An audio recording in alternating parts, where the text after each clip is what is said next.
바로의 술 맡은 관원장은 전직을 회복하매 그가 잔을 바로의 손에 받들어 드렸고 떡 굽는 관원장은 매달리니 요셉이 그들에게 해석함과 같이 되었으나 술 맡은 관원장이 요셉을 기억하지 못하고 그를 잊었더라.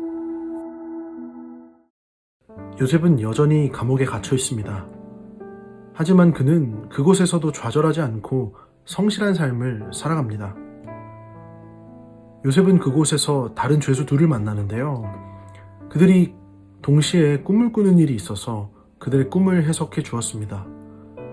한 명은 죽을 것이고 다른 한 명은 살아서 나갈 것이라는 해몽이었죠. 요셉은 살아서 나가게 될 술 맡은 관원장에게 간청했습니다. 당신이 내 해몽대로 이곳을 빠져나가거든 나를 꼭 기억하며 나를 여기서 꺼내달라는 부탁이었죠. 여기까지는 순조로운 듯 보였습니다. 하지만 곧이어 내레이터는 이렇게 말합니다. 결국 그 사람도 요셉을 잊었다는 것이죠. 40장은 이런 안타까운 소식을 전하며 마무리하게 됩니다. 요셉은 아무리 해도 안 풀리는 걸까요? 요셉이 너무 딱하고 불쌍하게만 느껴집니다. 요셉의 삶은 과연 어디로 향하게 될까요? 그리고 그는 과연 이 역경을 극복해낼 수 있을까요? 그러나 우리는 요셉 이야기의 결말이 어떠한지 너무나 잘 알고 있습니다. 요셉은 말로 다 표현 못할 시련을 겪었지만 그가 고난받았기 때문에 야곱의 온 가족이 보호받으며 마침내 이스라엘이라는 하나의 민족으로 발전할 토대를 마련할 수도 있었다는 사실을 말이죠.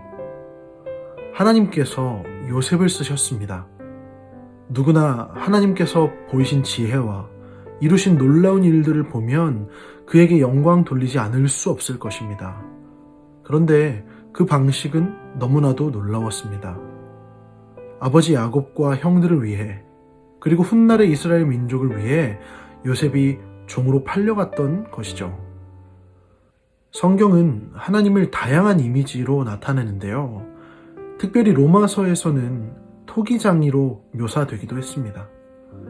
하나님께서 언약 백성인 이스라엘을 만들어 가시는 데에 요셉이 귀중한 역할을 했다는 것은 너무나 자명한 사실입니다.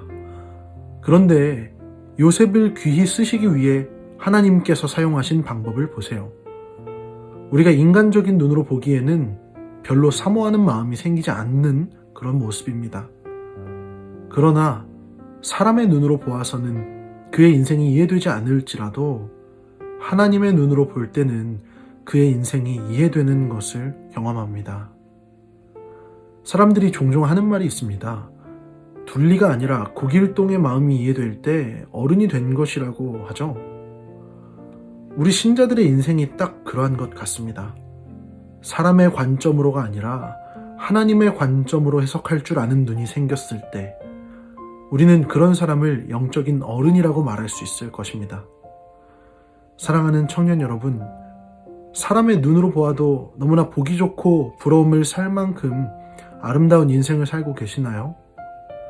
우리들 중에 그런 분들이 몇 분이나 계실지 모르겠어요. 신자들 중에는 사람의 눈으로 볼 땐 그다지 이해가 되지 않는 모습들도 너무나 많잖아요. 사실 우리들의 모습도 다 그렇죠. 그러나 낙심할 이유가 없습니다. 하나님의 눈으로 해석할 때 우리의 삶은 너무나 아름답게 빚어져 가고 있기 때문이에요. 여러분을 귀히 쓰시는 그릇으로 만드시는 하나님의 손길. 그 손길이 때로는 세상이 이해하지 못하는 모습으로 여러분을 이끈다 하더라도 결코 낙심하지 마십시오. 하나님께서 여러분을 들어 당신을 영화롭게 하며 당신을 찬양할 만한 일에 사용하실 것입니다. 다 함께 기도하겠습니다. 요셉을 이끌어 사용하신 하나님, 그 안에는 우리가 미처 다 알 수 없는 방식이 있었음을 믿음으로 고백합니다.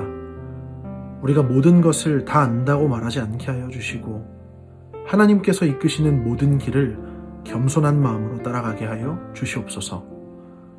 주의 자녀로 살아가기에 낙심하지 않고 살아갈 수 있는 줄을 믿습니다.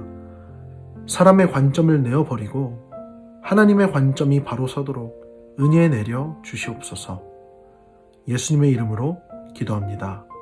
아멘.